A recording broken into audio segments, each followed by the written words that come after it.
Bismillahirrahmanirrahim. Maksiatun awrasat zulla.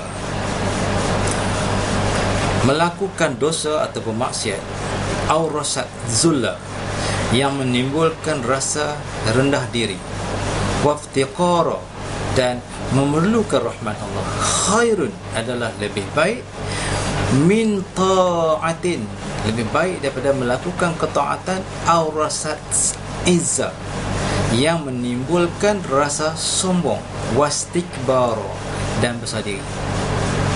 Jadi maksudnya maksiat tu, satu maksiat awrasat zulla yang menjadikan, menimbulkan rasa rendah diri, waqtiqara, dan rasa ingin memerlukan rahmat Allah.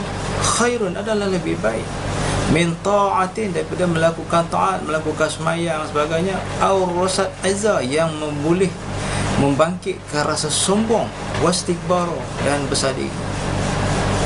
Jadi kalau buat maksiat, rasa rendah diri lebih baik daripada buat kebaikan, buat taat yang rasa ujub, riak, sombong. Abu Madian radhiyallahu anhu berkata, perasaan rendah diri seorang yang telah berbuat maksiat dosa itu lebih baik dari kesombongan seorang yang melakukan ibadat. Ada kalanya seorang hamba berbuat kebaikan yang menimbulkan rasa ujub, sombong, sehingga dapat menggugurkan, melenyapkan segala amal-amal yang sebelumnya. Dan ada kalanya seorang berbuat dosa yang menyedihkan hatinya, sehingga timbullah rasa takut pada Allah dan menyebabkan keselamatan dirinya. Kadang-kadang seorang tu dia buat dosa. Bila dia buat dosa, dengan dosa tu dia takut pada Allah Ta'ala, dia mendekatkan diri dia pada Allah. Ada juga orang dia buat satu ibadah, dia dengan ibadah tu dia berasa sombong. Ini tak bagus.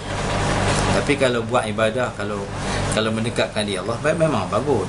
Tapi kalau nak banding orang yang buat maksiat kemudian dia bertaubat, dia merendah diri, ada lebih baik daripada orang yang duk buat taat, buat kebaikan, buat semayang tapi dia sombong. Al-Sya'bi meriwayatkan dari Al-Khalil bin Ayub bahawasanya seorang abid ni ahli orang yang mengerjakan ibadat dari kalangan Bani Israel pada satu ketika dulu. Ketika ia berjalan dan dinaungi oleh awan, tiba-tiba ada seorang pelacur daripada Bani Israel.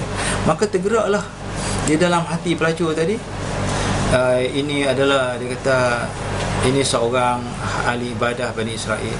Aku ingin mendekatkan padanya, semoga aku mendapat rahmat Allah kerana mendekatkan padanya. Maka pelacur tadi pun mendekatlah kepada seorang hamba Allah tadi. Tiba-tiba si hamba Allah tadi kata, dia mengusir, "Nyah, pergi kau daripada sini." Maka Allah Ta'ala menurunkan wahyu kepada Nabi SAW bahawa aku, ya Allah, mengampun dosa pelacur tadi dan membatalkan semua amalan hamba Allah abid tadi. Maka berpindahlah awan dari atas kepala abid tadi ni kepala pelacur tadi. Pelacur tadi walaupun dia buat dosa, tapi dia ingin rahmat Allah, Allah Ta'ala berikan rahmat. Tapi orang yang buat ibadah banyak tadi, dia dengan sombong dia tadi, Allah Ta'ala lenyapkan semua dia, semua amalan-amalan dia. Begitu juga dulu iblis, dia buat amal banyak tapi Allah lenyapkan semua amalan-amalan dia. Kerana apa? Sombong. Dia kata ana khairu minhu. Dia kata dia tu dia baik daripada Adam. Khalaqtani min nar wa khalaqtahu min tin. Dia kata dia jadi daripada api, Adam jadi daripada tanah.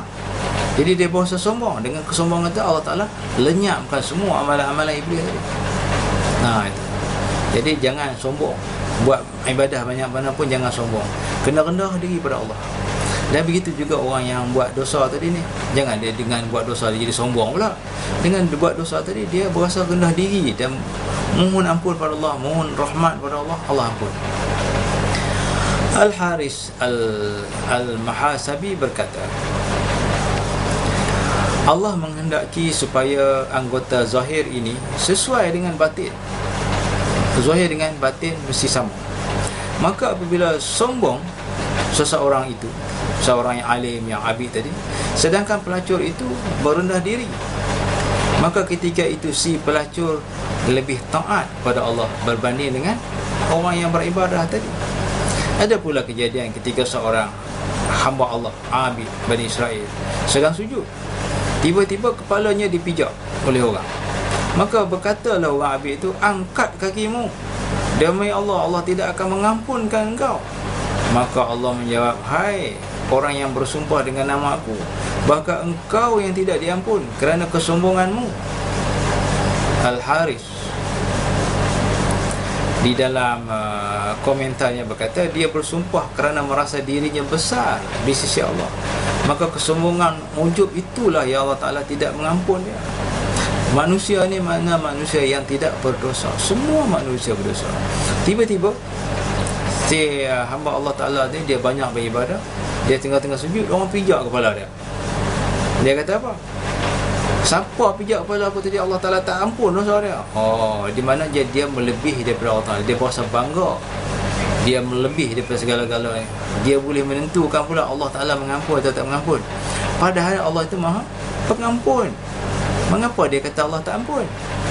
Sebenarnya dosa dia yang Allah tak ampun. Mungkin dia rasa dia tak ada dosa. Manusia mana yang tak ada dosa? Semua orang ada dosa. Jadi oleh kerana itu, hati kita dengan zahir biar sama. Apa benda dalam hati, itulah di luar.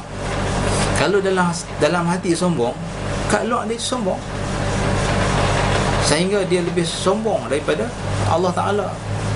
Macam mana kata dia tak sombong pada Allah Ta'ala? Dia ni boleh mewakili Allah. Dia kata Allah tak mengampun. Lebih pada Allah. Allah pun kata dia mengampun. Tiba-tiba Abid kata Allah tak mengampun. Pasal apa? Dia sombong. Hati dia tu dah sombong, perangai dia jadi sombong. Itu.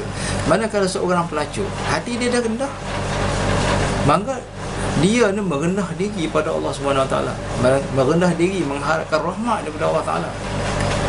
Jadi